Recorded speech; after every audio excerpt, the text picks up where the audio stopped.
We know that 2020 wasn't only dominated by the coronavirus story, but that the whole issue of racial injustice came to our national consciousness in a way that it hasn't done for a long time.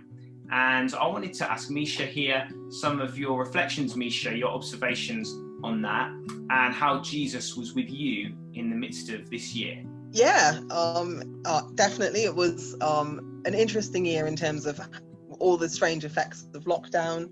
I think other people have said, and I think my observation was that particularly around May, so there were like a number of deaths in America, racist killings basically of black people, Ahmaud Arbery, Breonna Taylor, and then George Floyd was kind of the culmination of that.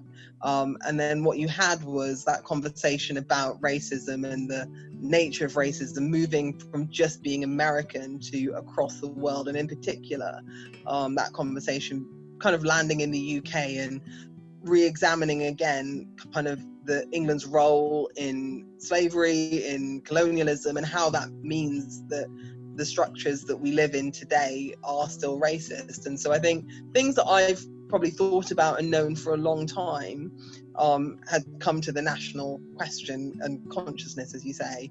And I think for me, that was both really interesting and exciting at times, but also quite heavy at times. Looking back at it, firstly, I was really blessed that the church engaged with that. I know at the start I didn't necessarily engage myself because I was still processing it, but it was just really encouraging to know that the church was praying about it, that the church was engaging with it as an issue, and that this is an issue of injustice that wasn't kind of absent from the church's purview.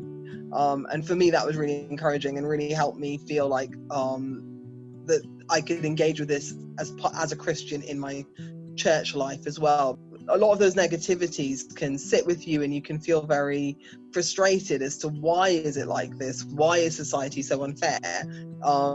Why does God allow this to happen? Why has God allowed this to happen? Why is the legacy of slavery such a long one? Why are those structures still in place? And I guess particularly when it's not necessarily something you see wrestled with in a church context, then it can be something that you wrestle with on your own. But actually, I think it's been a really helpful reminder that Jesus is passionate about injustice, all forms of injustice, and racial injustice isn't something that he doesn't see. It's something that he cares about as well and is passionate about. And being able to have those conversations in a church context with my church family, to pray about those things and to see like kind of active things happening in the church to address those things. I think all of that has just been really encouraging. So I guess that's how I guess this unusual year and the impact of that on those questions about racial injustice have impacted me, and how Jesus has really helped me with that.